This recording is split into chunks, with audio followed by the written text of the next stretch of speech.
Welcome back. Today we are doing a little Wednesday baking. I wanted some Panera Cinnamon Crunch bagels, so that is what we are making today. I also really wanted Asiago bagels, so we also have that on the menu. I am going to start with the cinnamon bagels because I don't want cheesy cinnamon bagels, but I could have cinnamon cheesy bagels. That makes sense in my head. If it doesn't make sense in yours, then I'm sorry. I'm also not used to doing long form content, so this might be a little weird and off, but we're gonna work together for this. We're in this together. First step is to mix some ingredients in the stand mixer. If you do not have a stand mixer, you obviously can do this by hand.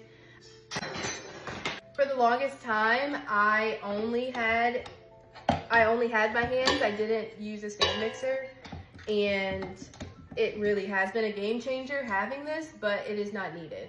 With our mixing handle first, you don't need the dough handle yet. The yeast I use is the active dry yeast. I like it because it gives me a little bit more flexibility. I can start this now and not have to do anything with it for another like 2 hours. And I like that. I don't like being rushed. I like that I can have 8 to 24 hours before I have to do something.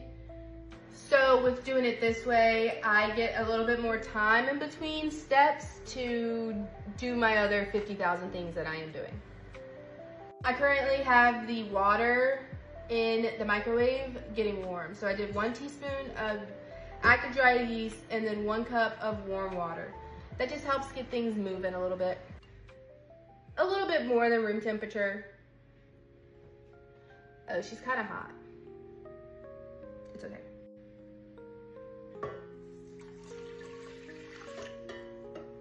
Now we're gonna do a tablespoon of honey. You might see people do this with sugar. I have done some yeast recipes that with just like granulated white sugar.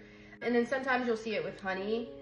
If the recipe calls, if it's a more chewier dough, like a bagel, I've noticed that you use honey versus the sugar. I feel like there's some science there, but I don't know. So we got our honey in there. And then you wanna do like a teaspoon of salt. I don't really measure my salt. I feel like with bread, you can't really do too much. Bread can be kind of salty. To mix this, plugging it up would be nice first. And we're gonna just mix this for like a few seconds just to get everything going. I am going to let it sit for about 10 minutes.